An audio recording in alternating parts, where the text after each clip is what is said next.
A little mold's not bad. I think it is. Feet around it, you're fine. Okay. Each their own. Yep. He is raising 3 kids as we talk right now. That's considered. Yeah, we don't need molded bread. Just eat around it. Oh my God. Just kidding. Bread lasts like a week in our house, and then it's gone. Yeah, it doesn't have time to get doesn't have moldy time. there for sure.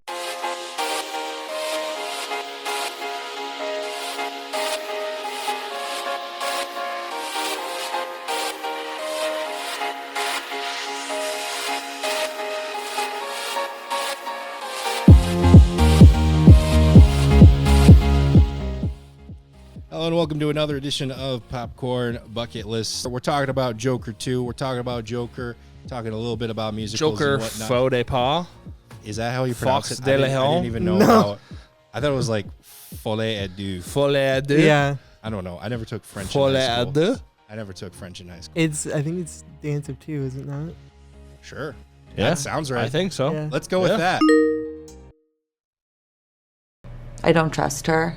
I don't think she's a good person. And I believe now that she's somewhere living with deep, deep regret. And that's okay.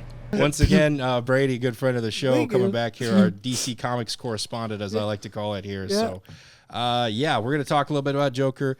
We're gonna focus a lot on the Joker movie coming out this week, but I do want to do something kind of fun here for the opening spotlight. This one is kind of sort of a musical. There's going to be dance sequences. There's going to be singing and all that. So this is a very rare opportunity where we get to see 2 genres that we rarely see interact with each other, comic book movie and musical. So I pass the question off to you. What is a DC Comics movie, whether it's already been made or you could pitch something totally new here right now, that you wish to musicalify? Turn into a musical, so to speak. Does anyone want to volunteer first for theirs? I'll go first for mine. Yeah. You got one you want to talk about? So it's actually kind of because some reason I was thinking it had to be a comic book as well. So I looked at comic books that I think would be cool movies and or musicals. And the one that I came up with, Superman and Batman versus Alien and Predator. This came out in like 2007, this comic book, and I would absolutely love, maybe it's 2007. You should, double check me quick, or else it's 2003. But I would love to see Ben Affleck's Batman and Henry Cavill as Superman fighting Alien and Predator. That would be so cool. I love the Alien movies, love the Predator movies. I thought Batman and Superman were great. I thought it was good. I think it would be a really fun. And if you turned it into a musical, I don't know if I know Henry Cavill can sing. I don't know about Ben Affleck. Can he sing? Guess we're gonna find out. Yeah. I was gonna say. Yeah. Or else go to the other Batman, Christian Bale. He can sing, right? Yeah, I think he can sing. Yeah, he can sing. So, but I think the Ben Affleck Batman what would the better. Alien and the Predator do in this? Would they how They're would trying they to sing? destroy Earth. No, but how would they contribute to the musical side of this? Obviously, they're the backup dancers. Yeah. And they could do the little mouth would be the singing for the predator for the alien, and the predator would just go. The little mouth is when they need to sing in falsetto. Yeah. It'd be sweet. You know, actually, now that I think about it, there was that moment in Spaceballs where a little alien does come out and he does that "Hello, my baby, hello, my honey" dance sequence. Oh yeah. So you may actually be onto Yeah. something here, oddly enough. Yeah, But all it's right. a real comic book too. So Yeah, you're right. It was It's 2007, by the way. I did look. And, I guess, you know what? Batman versus Predator and Superman versus the Alien, that would be pretty cool. that would be sweet. Now, just hearing Henry Cavill hit those high notes as he's, like, ripping the alien, avoiding the acid blood. Yeah. Well, would the acid blood even bother? It wouldn't him? bother him, but, you know. I was gonna say I don't think it'd bother him. Well, you'd have to make sure he's just not over any, like, civilians when he does it or whatever. So, that is definitely an interesting one. That is definitely an interesting one for sure. Braden, do you got one? So I have two. I have one where I think it would be interesting to see why did you say her name in a musical form? Like, Yes. like I think that would be incredible. And then Jesse Eisenberg just being weird in the corner. Like, I think that'd be great.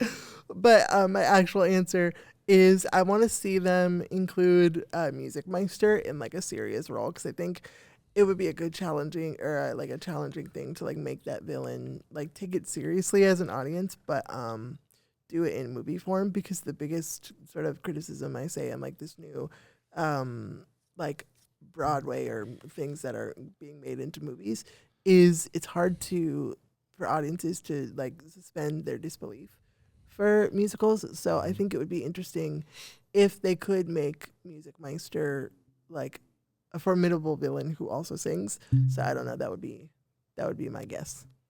Well, and they did do that during that one Flash Supergirl Yeah. crossover, which Yeah. I was immediately kind of like, well, Music Meister would be a good way to do it for sure. That wasn't really Music Meister though. That was Darren Criss. Yeah. Yeah, but he was Music Meister Yeah, in name. yeah. It counts. But Yeah, I guess. no, I kind of like where you're going with that. Well, no, I do think having him like scream out, "Why did you say that name?" yeah. Yep. And then he like goes into his own little ballad. It's like the things get dark. He's like, Martha, my mother's Yep. name was Martha. Yep. And It'd then be sweet. Jesse Eisenberg tries to sing and they're like, shut up. Shut up. Yeah. Like if the South Park guys wrote it. Yeah. That would be sweet. Yeah. That'd be an interesting Book of one for Mormon style. Yeah. Yep. The one I'm gonna go with here, I've been campaigning for a Lanterns movie in general here. I think the Green Lantern doesn't necessarily have to be like the main ones. Let's do like Kyle Rayner or something like that. He's one of the Okay. lesser known ones. Okay. But the reason why I would want to do like Green Lanterns as sort of like a musical is because the Green Lanterns can create anything in their mind with the power of the ring. So oftentimes you see these musicals where they like go into these fantasy lands where it's like, okay, the set's kind of now crazy now. And it's like, whoa, where'd this person show up? Now you can just literally have the lanterns like create the sets of these musical songs they're in Yeah. as it's happening in real Yeah. time. So it would kind of make sense story-wise, even though generally you don't need to justify story-wise what's happening in a musical, but Did you see what they did in the comics with the new Lantern? no, I don't think so. So they did a new villain basically, and it's like the Sorrow Lantern, which is like Depression Lantern. And I think it'd be funny in your movie if like it cuts to Depression Lantern and he's got like an emo song from like the 90s, early 2000s, and it's got like the emo pronunciation of like the music. That'd be great. I love that. Yep. Well, there we go. There's a couple of pitches. We wait your call, Warner Brothers. Yeah. For any or all of these movies to be greenlit. Yeah, There you love go. that. But like I said, we're just going to kind of brush past the opening spotlight here and go straight into the weekly preview, partially because we want to talk a lot about Joker here. And there are quite a few movies coming out here this weekend. It has been a busy last few weekends here. Yeah. It's kind of nice because there's been a lot of, it's not just that there's been a lot, but there's been kind of a little something for everyone. Mm-hmm. It's a good time to be a movie fan here. Who says the summer movie season has to end? We're in the fall movie season now. We're just throwing stuff at the wall, Yeah. whatever happens. But let's talk a little bit about what's coming out here this weekend. Thursday, October 3rd. Hold Your Breath, coming straight to Hulu. Was that you? Was that you guys holding your breath? What was that? He was doing the Sarah Paulson thing, I think, where she was like in the Yeah. trailer. Well, I mean, you got to hold your breath. Gotta hold your breath. Yeah. That's just not even a horror movie thing here in this. That's like an actual thing for survival because it's like set in the Dust Bowl. The Dust Bowl, yeah. The dirty 30s of And America. That happened. People died Yeah. from the dust. It got Yeah. in their lungs, and bad things happen. Yeah. So, like, I think this is a great. Really, way- you're saying the Great Depression? There was bad things that happened There's during, bad things, man. during that whole decade of America that was called the Great Depression. Yeah. Bad things happened. Bad things happen. Historical Professor Meyerberg Yep. here bringing us the truth today. I guess. Professor Meyerberg. Thank you. God, Thank you. I just inflated his head a little bit more now. I feel like.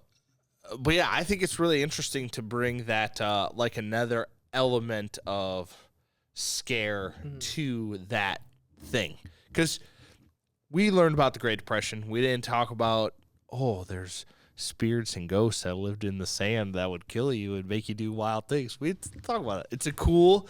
It's almost like a like almost like the Quentin Tarantino take on history, where it's like, yeah, it's mostly right, but then there's some crazy things that it didn't happen, but we're gonna say it did. So I like that. Yeah, that is a fair point. I don't know. I like the idea of a scary movie set in the Dust Bowl because I don't think that's a period of time in America that we've done enough movies about. I feel like I feel like making the bad thing or whatever a little bit supernatural was a little more than it needed to. Like you could just have it be like, oh, a killer's going around. Yeah. He's using the dust to hide. We can't catch him because he would run off and the footprints are covered up or whatever. Yeah. Or he doesn't even have to kill him. He just has to knock him out and the dust does the rest, whatever. Yep. Like, I feel like that is enough of a mystery where you don't need to add the supernatural element to it. Mm-hmm. That's just me. I feel like it's going a little farther than Little it too needs far. to. Yeah. But that being said, I still think it's an interesting concept. Yep. I would say that I'm more on your side of things. When I first saw the trailer, I was really excited because I thought it was like not necessarily a horror movie, but like a survival movie. I was getting very like, how do we survive the dust, whatever. And then when they introduced like the scary Slenderman gray man thing, I was like, oh, okay. Like I think Sarah Paulson is inherently going to elevate it because she's a good actor, and that's why they hired her for it. But I was a little bit like, okay, it's Slender Man and like, the Great Tornado. It's Slender Man in like, the daytime. like, Yeah. like, I mean, I think it's a cool concept. I just think it would be even cooler if it literally was just the dust and like what it was like to survive that personally. Yeah. Side note, what do we think Anakin would think about the Dust Bowl? I think he would kill his entire family. We need to make that as like a fun I love short it. fan film. He gets time Love transported that. to the Dust Bowl. There's sand everywhere. It's following me. Of course. I hate you. I hate you. All right.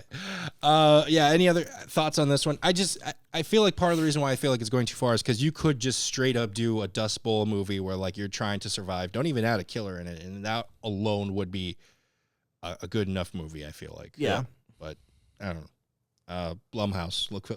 We await your call to green light that one as well. We're handing this out for free, people. Yeah. Like we're just giving it to you left and right. Let's see. Also coming out here this weekend, House of Spoils. This one's coming straight to Prime Video. Stars Ariana DeBose, who essentially is this chef who wants to open her own restaurant, kind of in a remote area, but she wants to make it like one of those. This is sort of a growing thing here, farm to table, sort of special recipes, special menus. This house, however, that she's opening this restaurant in might be a little cursed. Yeah. Classic curse here. What do we think about this one? I think it looks good. I like the kind of I think the world is paying a lot more attention to these high-end chefs and high-end restaurant industry as of the past few years. And I think... Tell me you didn't get like the bear or the the menu bear, vibes yes, from exactly. this. Exactly. Yeah. Because then the guy's like, I thought you could do this. I thought you were a better chef. And it's like, she's going crazy, bro. Look at all the pills she's popping. Is she going crazy, or is it in her head? Is it she's coming to the pressure? Because opening your own business, regardless the industry, is stressful. Yeah. Especially when you have to make your meals perfect. Yeah. Like that's what you're advertising yourself as. So it's probably going to be a supernatural thing, though. I don't think the movie has the guts to be like, no, it was just in her head the whole time. Yeah. But I will say one thing. I did gain an appetite and then very quickly lost it watching this trailer. When you see that old, moldy, dark, rotten meat. Ugh. Yeah. And then it made me realize, hey, I got the same meat at home. And then I realized, I maybe need to readjust my life choices. That's not good. That's not good, Nick. I'm just kidding. Mom, if she's listening, I'm not eating moldy bread. Little mold's not bad. I think it is. Feet around it. You're fine. Okay. Each their own. Yep. He is raising 3 kids as we talk right now. That's concerning. Yeah, we don't need molded bread. Just eat around it. Oh my God. Just kidding. Bread lasts like a week in our house and then it's gone. Yeah, it doesn't have time to get doesn't have moldy time. there for sure. Ariana DeBose, I feel like she is a really good actor. Hasn't had a great chance to hit that same stride that she did with West Side Story. I feel like she's been good in the projects she's been in, but I don't I'm hoping this movie kind of continues that trend of her being great in them, because it looks like she's kind of I'm gonna go a little further and say that she's probably gonna be carrying this movie. Yeah, for sure. Because when I saw the scene where he was like, "I thought you were a good chef," I thought that was a terrible line delivery, and I didn't think it was good.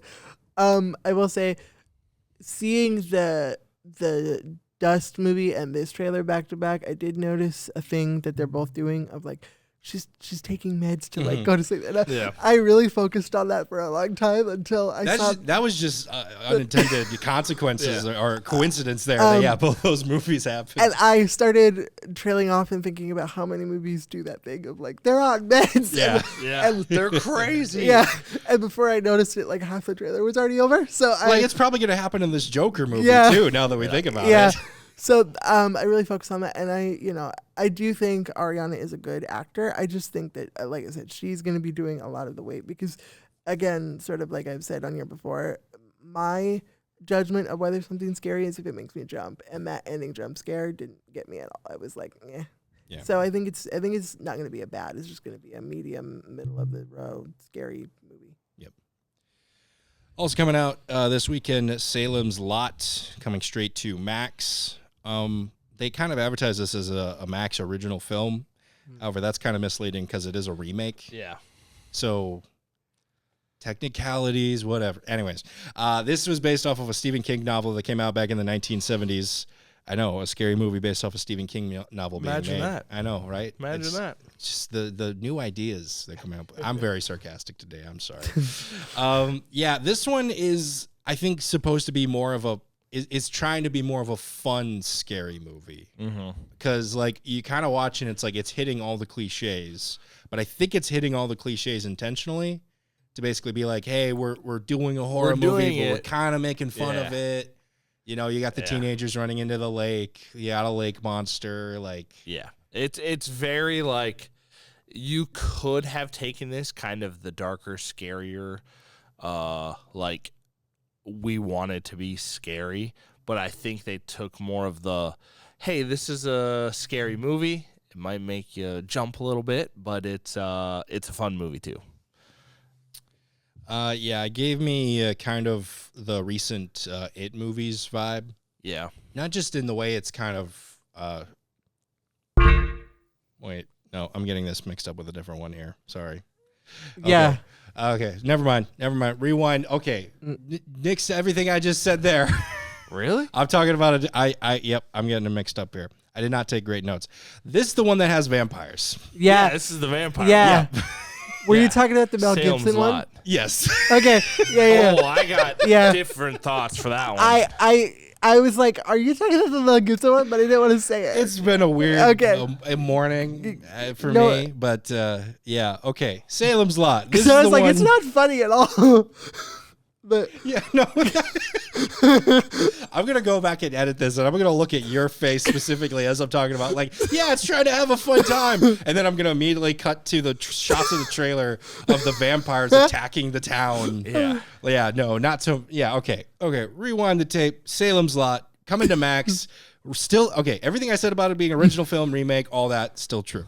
All right, vampires attacking the town. That's the one we're talking about here. Yeah. The original title was like Jerusalem's Lot, but they shortened it to Salem's Lot. I guess for better. This. Yeah, it rolls off the tongue better. And but going off kind of what I was saying earlier, like it looks good, but it doesn't look nearly as scary as the first one. First one was actually kind of scary. Like they had some great practical effects. This one, it felt like it was relying too hard on the foggy digital effects and nighttime. Which, like, when you do that as a digital effect, the audience member sees that and is already kind of like, well, I know that's computer generated. It's hard for me to, because now I know something's behind it or whatever, and it doesn't look natural, which, I mean, CGI, it's hard for it to look natural, but when you're using it as a horror movie, this is why they benefit from practical effects. Because then it is kind of like, oh, the monster's like actually they're grabbing the person or something like that. And like when we watched that Alien movie, I think they perfectly kind of balanced the practical and digital effect where it's like when it was closer up to the person, it was clearly a little bit more practical. So you felt like the alien was right there, or the monster in this case. Yeah. These are all just CGI vampires kind of running through the misty night. Yeah. It's like just... And like, just lock your doors. but I agree with kind of what you were saying earlier. Like, it has the beats of this is a horror vampire movie, but it doesn't really commit to. And I haven't seen it yet. Yeah, but it doesn't like. Yeah, I don't know. It's I don't know. It's hard to explain. I'll let you know when I watch it what I think of it. All right. So just to be clear, Salem's Lot, vampire one, Monsters Summer, Mel Gibson. We'll get to that in a minute. Yeah. The only thing I have to say about the Salem's Lot one is, to me, it's very clearly they just wanted the name Salem because it's Halloween time. And it felt very much like it's one of those movies where they have to meet a quota of like a certain number of like Halloween theme or October themed ones. So that's sort of what it gave me, and it kind of hits all the beats of like, oh, vampires, oh, scary. Yep. So like, if that's, I think if you have a proclivity for these movies anyway, you'll probably won't mind it. And I think I'm just not the audience for it. Yeah. And I think that also kind of going off that, it's like, I think the rights for the name or something. Yeah. It's like you have to make a movie in 3 years. So often. So. Yeah. That's how we got. But to your point, you look at these past three, all were kind of like scary movies, all different streaming services. It is the beginning of October. I don't know if we really mentioned that earlier. Now is kind of the time of like, okay, we got to get our scary movies out there because that's the only traffic that we're going to push here and get people to watch. So we got to hit that quota. We got to hit the check mark. I'm going to try and watch a scary movie every day this month. Okay, I'm going to try. Maybe just limit it to like one a week. One a day. The Scooby-Doo ads are pretty short. You can start there. Yep. We'll give them an out. And we'll be watching little kids' movies too. They're scary. All right, fine. All right, we'll see how that goes. You update us every week. How many you've seen? Oh, that's a great idea. You let us know every week how many that. you've seen and all I'll that. do that. I think that'd be kind of fun. So.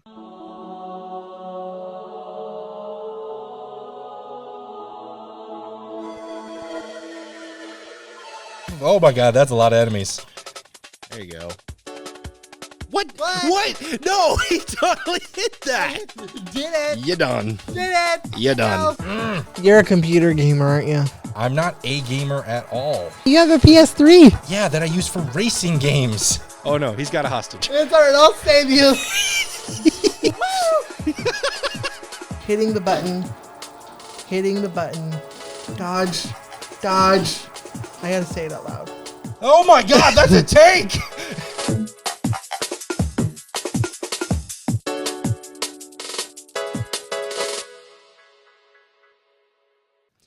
All right, let's move on then to Friday, October 4th. All those movies we talked about in the past coming out on Thursday. But Friday, the big ticket item here, Joker, Folie à Deux. Folie à Deux. Have we landed? That's how we're going to say the pronunciation. Folie à Deux. I'm just going to call it Joker 2. Joker à Deux. Yeah. See. Yeah. Okay. It's Folie à Deux. Yeah. All right. This is the sequel to the smash hit, the first Joker movie, which came out in 2019. They said they weren't going to make a sequel. I remember this vividly. Like, leading up to the movie, the press was like, yeah, we just were kind of do a one-off. We're just kind of had this one story in mind. And then I saw the box office numbers roll in, and I'm like, all right, any day now they're going to announce a sequel. Yep. Any day now. And sure enough, they're like, yeah, we're thinking of doing Joker 2. I'm like, oh, are you now? Yeah. What changed your mind? Yeah. To be fair, if a movie I made $1 billion, I'd probably do the same thing too. So. Yeah, pretty much. Before we get into this movie, Braden, you and I, we just rewatched the first Joker movie. Yep. What are our general thoughts on the first one here? Again, it's been a few years, about 5 actually, since that one. I really liked the first one. I am concerned. So I haven't watched any trailers, and I didn't watch a trailer for this one because I'd made it this far without seeing any real big trailer. I know Lady Gaga's in it, but besides seeing any like actual hardcore trailers, I don't really know what it's about. I heard you said it's about the case. Like, so it's like, how are they going to do that? You know, he's the whole idea of him being crazy and you not really understanding, like, oh, is this real life or is this in his head? Like, that whole cat is out of the bag for this one. So now every time you watch it, it's like, is this real or is this great? And like, not saying that that's a bad thing, but it's like that was already taken out of it. So you know this could be made up. It could not be real. Because the first time you watch it, it's all, he's really doing all this until it's like, oh, wait, half the movie I just watched wasn't real. So Right. I don't know how they're gonna do it. I'd say the most interesting part of this movie for me is not even the movie itself, and I'll get to my thoughts on Joker in a second. But the reason why I'm here, and Nick and I have planned this for months. You texted me, like about 6 months ago, I think. Because I fully planned on Lady Gaga being unhinged for this press tour. It's what I've been waiting for, because I have been following her career since she was like mainstream in like 2009, and she is a self-admittedly performance artist first, and that is what I love and what I hate about her the most. Is she is one of those like art people that like does art for the art's sake, and like it's incredible and it's pretentious and it's amazing. And I was telling Nick this, but the thing that she would say in A Star Is Born is she would say like 99 people don't believe in you, there's whatever, that whole thing. Yeah. There was someone on Watch What Happens Live with Andy Cohen who was like, you know, she says that a lot of people didn't believe in her, like, in college and stuff. And that was true. She was bullied. But there was a lot of us that was like, we get it. You're going to be famous. But, like, shut up. Yeah. Like, and it's just, that has been her attitude, like, this entire time. But with this movie in particular, she is the most calm she's ever been. And I'm like, what is going on? Like, where is your freak? Where is your quotable lines of like, yeah, Patricia was bad, but like she was a woman wronged. Like, where is that? Like, yeah, because you've sent me clip after clip of some of her outlandish like press tour stuff during like House of Gucci and like Star Is Born. House of Gucci. And it's like she got crazy for the film and then got normal for the press tour. When usually she gets normal for the film and crazy for the press tour. Yeah. She's left us kind of wanting more. Well, and did you guys see she was at a couple viewings and she had like crazy like you saw that? Yeah. I did. Yeah. And it's like, but she was, well, at least. Yeah, but I want a quote. I want a quote from her. Yeah. I want something I could use to market market this right now. Yeah. Yeah. But she did release an album of covers of like songs that Harley would like, and I think it's pretty good. So. I didn't know that. Yeah, it was a pretty recent thing. What do we think about? I will say this is one thing I remember hearing from some of her interviews and everything is her. She said she kind of had to teach herself to sing not as well. Yeah. For this character, because she felt like the character of Harley doesn't sing like as professional as Lady Gaga would sing or whatever. What do we think? What do we think about that? I think it makes sense. I think it's better than sending used condoms to your co-stars. So I mean, that Jared Leto. that is a form of like what do they call that? That kind of acting. Method acting? Yeah, that's a form of method acting I can get behind. I think that makes sense. Yeah. For sure. Yeah, I'll admit, at first when I read that too, it seemed like a little pretentious, but then I was like, nah, because it's not like Harley Quinn as a character throughout the comics has ever been known as a singer. Yeah. For the most part. So it is kind of an interesting, different way to look at it, I think, too. So. And I think the one thing she'll have over Margot Robbie, in my opinion, and we've talked about this, is the accent. She's actually from New York, and like I think, but from the trailer that I saw, she doesn't use it. So like, I was like, that's a weird choice. It does just kind of sound like her. Yeah. So which I'm not knocking either, but I will say the one thing I am excited for with this movie is to watch her actually act, because I feel like a lot of her roles, in A Star Is Born, she was a pop star. It's not like you're Viola Davis in The Woman King, or like, it doesn't require you to use skills that you haven't used before. Yeah. So I think this, even though there is a musical element, kind of becoming Harley or Lee. I hate that. I'm curious to see if she will actually become someone else, or if it's gonna be like Gaga in a costume. So interesting. Yeah, I think another thing we kind of talked about last night, because it seems like you said you hadn't watched the trailer or whatever. Rewatching the first one, I think the first one was kind of like taking a look at mental health in America, but in a comic book style universe, so it could go a little bit extreme. This one, I think, is going to be looking at court cases and how we as a public view them, in a sort of comic book style atmosphere. Because when you look back at a lot of Batman stuff, very rarely does it actually take place in a courtroom. So we've never actually got to see that side of that sort of comparison in a comic book style and universe. most of the time, the Falcones get them off anyways. Yeah, Yeah. exactly. So it's well, we've never seen Joker on trial. Yeah. Because it probably is like the easiest court case ever. Like, you look at that guy, and they're like, the jury's just like, yeah, we don't need to hear anything. We just all kind of nodded at each other, like, yeah, guilty. But I do think there has been this rise in the actual American lexicon of this using court cases as entertainment, as we saw in the early 90s with the Menendez and O.J. Simpson and the Loretta Lynn case and all that. And I am very curious to see what this movie has to say about all that sort of stuff and what it's grown into. Yeah. Is this a positive thing? Is this something I've kind of made the argument? I don't think this is something America needs to watch. The only people that needs to see this are the people in the courtroom, personally. But that's a whole other tangent, a whole other discussion for another day. But I do think it is going to be interesting to see Joker on trial using the court as a stage. And I'm willing to bet there's going to be a few of those scenes where it's going to transition into them actually being on stage and all that. I think it's going to be cool.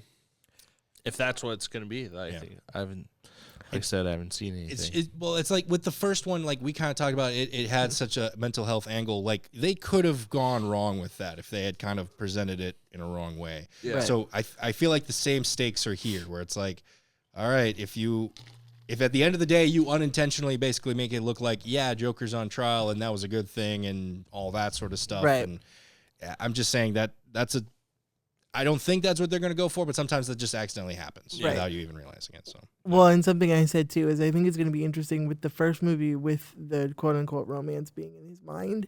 I think it's going to be interesting in the second one to have those feelings returned from a mental health perspective when you are as damaged as Joker is, to have someone be like, no, you're cool. Yeah. Like, I see what you're doing, and not only do I see it, I approve of it, and we're going to be together.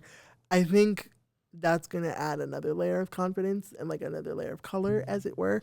So I think that's going to be interesting for me to watch someone who's used to making things up in their mind have it be also real, and that sort of be how the Joker is sort of born as we know him in current iterations of clownery, I guess.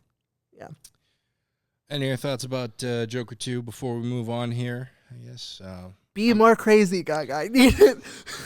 It's gonna happen. We're gonna hear all the press stuff after the movie comes out. We're gonna have to have you back on again or something. I don't know, but Joaquin Phoenix, fantastic performance in the first one. Do we think he goes 2 for 2 for Oscar wins? 2 for 2 Oscar wins, no. Specifically just for the Joker. I mean, Yeah. not including any of his other movies that he's done since. Yeah, I would say not for. Well, we haven't seen Nosferatu yet, so I can't. Oh, is he in that? No, No, Oh, but you're really looking forward to that. There was a I new am. trailer that dropped for that this morning. I didn't watch it. Yeah, I know. I saw that there was one, but I didn't watch it. Don't listen to The me. same on the thing. I'm not gonna watch anything for this until it comes out. Got it. It looks pretty good. Oh, did we spoil stuff for you? Sorry. Oh no, No, it's fine. Okay. no, and I'm very much like the, even if I see the trailer, let's say I'm watching Monday Night Football and it pops on, it's not spoiling the movie. Yeah. It just I might. Oh, what was that on my phone for a second? It's not. You let it wash over you. Yeah. All right. Also coming out here this weekend, something I already alluded to, Monster Summer. Yeah. Okay, so this is the one I was getting confused with Salem's Lot.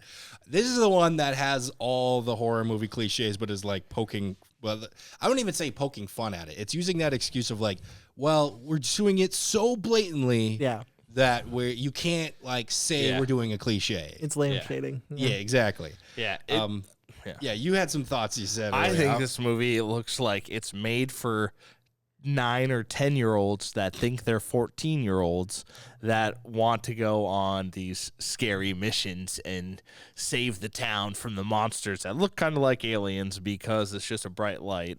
So I don't know. And Mel Gibson, I like the idea that he was the bad guy. That's he's a private detective. He can help us. Yeah, they ruined it in the trailer. That's Okay. oh. It's very Walmart Stranger Things. Yes, Yes, that's a great way to put it. It's Walmart Stranger Things. Yes. Yep. But I'm happy to see Mel Gibson back doing something, and from the looks of it, it's probably not going to be like an over the top. He's not playing a bad guy. He's not playing a weird guy or a mean guy. He's playing a detective in a kid's horror movie. And this is how he makes his house payment. It's it's you got to do Daddy's Home too. Yeah. That gets you a few years. yeah. And then you got to do this one. Yeah, Walmart Stranger Things, as you call it. Whatever pays the bills. There's certain moments that it feels like they like spent the budget on a lot more, and then they were like, shoot, we forgot to make a creature design, and then they're like, oh yeah, bright light, that's the monster. Bright light. All the budget went to Mel Gibson, and then they were like, well, shoot, we forgot to make a monster. Yeah. Well, and that's the thing too, is when I was watching the trailer, there was a moment where the kid gets taken underwater, and I was genuinely curious. I was like, what does it look like? What is it doing? Yeah, I was like, this is a really good setup. And then it was like, JK, he's back. And I was like, kid's alive. I was like, oh, okay. Well, not fine. So clearly it's him. I wasn't really pulled in after that. So Walmart Stranger Things, go see it if you want to. Also coming out here this weekend, White Bird Wonder Story. The sort of sequel, sort of prequel to Wonder, I guess, is kind of the best way to put it. Yeah, but you don't really wouldn't have need to have seen Wonder. I would say it's a sequel to Wonder, but it takes place a long time before Wonder with people that aren't. Because why did they just tie that in so much? I think it's the same author, like wrote this book as well.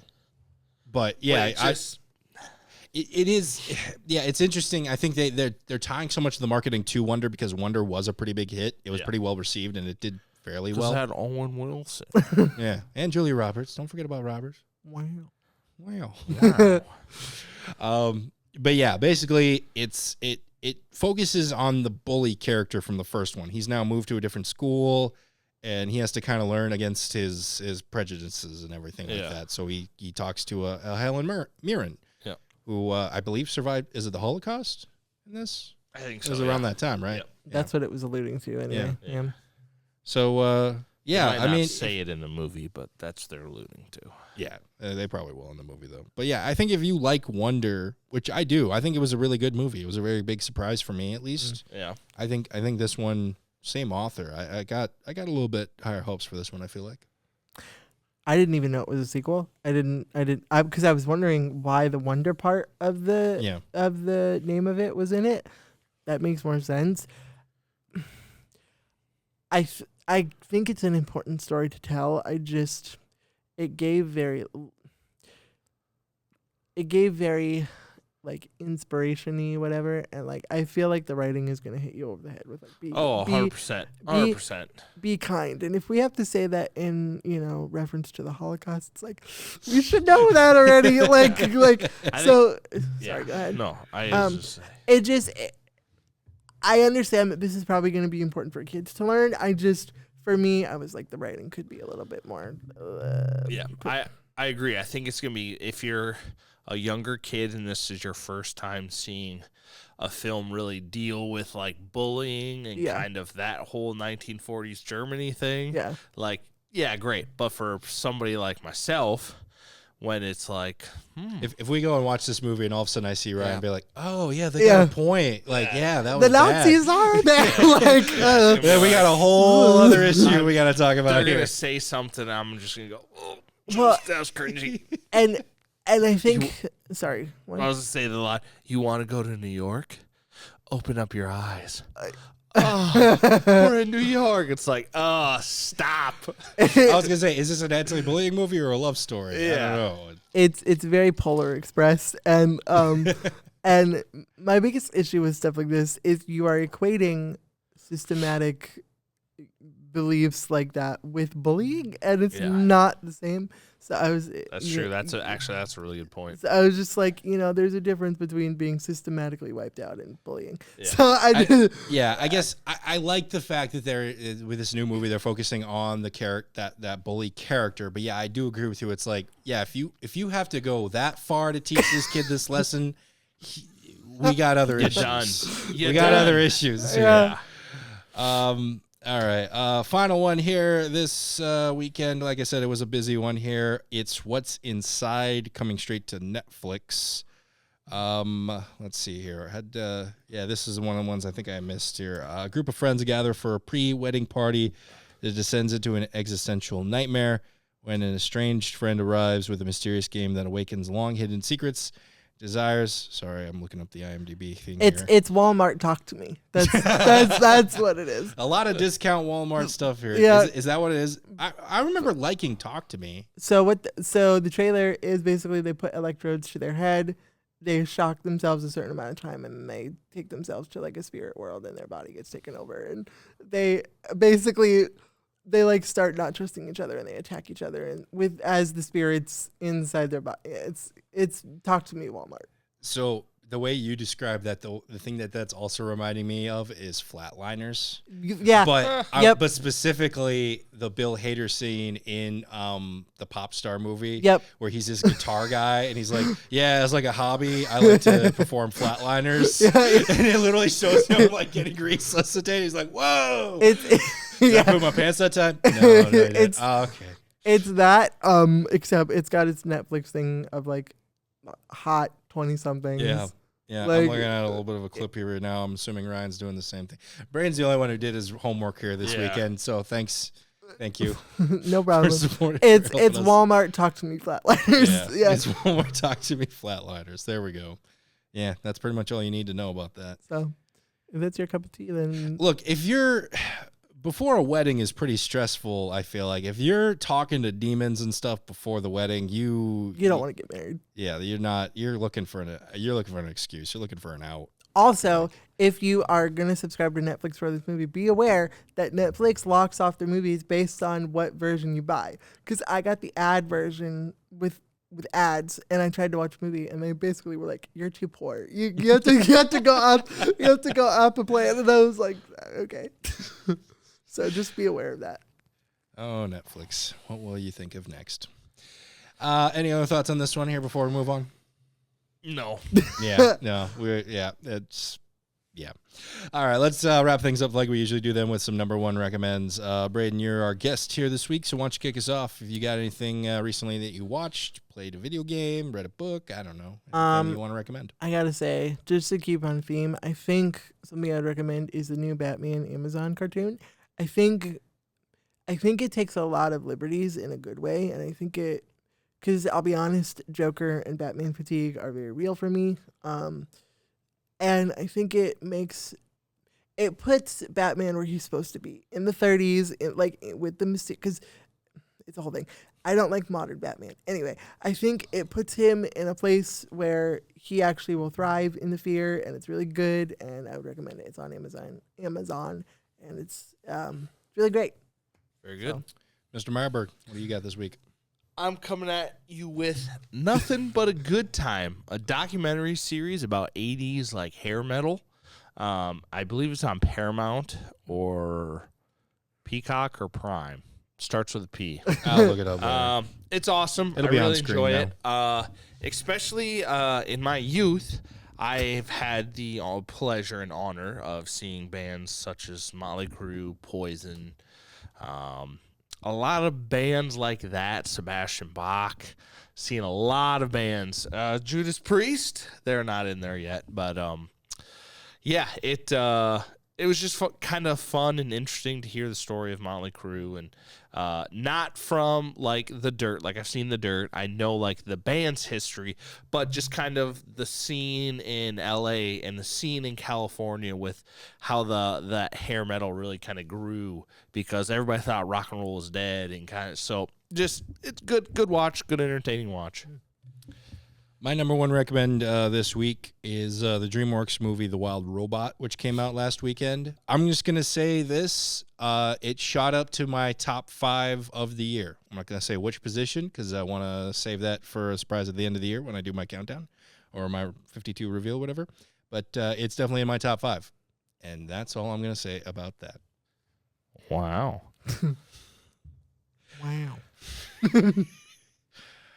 The wild robot is wow. Wow. That's going to do it for us here on this episode of Popcorn Bucket List. Braden, once again, thank you for joining us here today. Always a pleasure to have you on the show. Help keep us in line and everything like that. Is there any other places people could check out some of your stuff at all? Or It's probably linked to Omni or something. You can find it. If you're here, you could find it. Yeah, we'll put the link in the description for sure here. Yeah. But we didn't get a chance to talk about this earlier. It looks like we're going to restart our partnership with the library with some spooky movies. We'll talk a little bit more about that as we go more into the month of October. But if you're in the Marshall area and you check out the library, make sure to check out our display and see some of our recommendations over there. For myself, Brady, and Ryan, I'd like to thank you so much for watching. We will see you at the movies. Bye.